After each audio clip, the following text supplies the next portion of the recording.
അതേ വഴിയിൽ നമ്മളും തിരിച്ച് കളിക്കണം. അതിനുത്തരം പറയേണ്ട ഞാനല്ല ഋഷി, എന്റെ അമ്മയാ അരുന്ധതി മേഡം.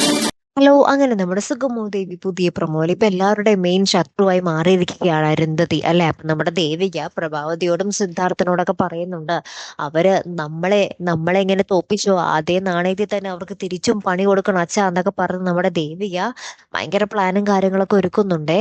അപ്പുറത്താണെങ്കിലും നമ്മുടെ ഋഷിയുടെ അടുത്ത് നമ്മുടെ പ്രകാശ് ഉണ്ടേ. അപ്പൊ പ്രകാശിന്റെ അടുത്ത് നമ്മുടെ ഋഷി ഇങ്ങനെ ചോദിക്കുന്നുണ്ട്, ആര് പറഞ്ഞിട്ട് എന്നെ ഇങ്ങനെ പൂട്ടിയിട്ടിരിക്കുന്നേ, അതെങ്കിലും എന്നോടൊന്ന് പറയാൻ പാടില്ല, എന്താണ് ലക്ഷ്യമെന്നെങ്കിലും പറ എന്നൊക്കെ പറഞ്ഞ് കുറെ പറയുന്നുണ്ട്. അപ്പൊ നമ്മുടെ പ്രകാശ് പറയുന്നുണ്ട്, എടാ ഇതിനെല്ലാം പിന്നില് നിന്റെ അമ്മ തന്നെയാടാ, നിന്റെ അമ്മയുടെ അടുത്ത് തന്നെ പോയി ചോദിക്കടാ എന്നും പറഞ്ഞിട്ട് നമ്മുടെ പ്രകാശ് ഇങ്ങനെ ഭയങ്കര ദേഷ്യത്തിൽ പറയുന്നുണ്ടേ. ഇനി എന്തൊക്കെയാണ് സംഭവിക്കാൻ പോകുന്നത്, നമ്മുടെ പ്രകാശിന്റെ ശരിക്കും ലക്ഷ്യം എന്താണ്, എന്ത് തകർക്കാനാണ്, അപ്പുറത്ത് നന്ദന്റെ അവസ്ഥ എന്തായി തീരും കണ്ടു തന്നെ അറിയാട്ടോ. അപ്പുറത്താണെങ്കിൽ നമ്മുടെ ശാരി വഴി എന്താ പറയാ ദേവികയൊക്കെ അറിഞ്ഞു കഴിഞ്ഞു, അതായത് ഋഷിയുടെ കാര്യം അതൊരു കള്ള കേസായിരുന്നു എന്ന് നന്ദനെ അവർ മനഃപൂർവ്വം കൊടുക്കാൻ വേണ്ടി ചെയ്തതാണെന്നൊക്കെ അറിഞ്ഞു കഴിഞ്ഞു. ഇനി അതിന്റെ പ്രതികരണവും എങ്ങനെയായിരിക്കും എന്നുള്ളത് കണ്ടു തന്നെ അറിയണം അല്ലേ. കാത്തിരിക്കാട്ടോ അടുത്തൊരു വീഡിയോ വരുന്നത് വരയ്ക്കും. Good bye.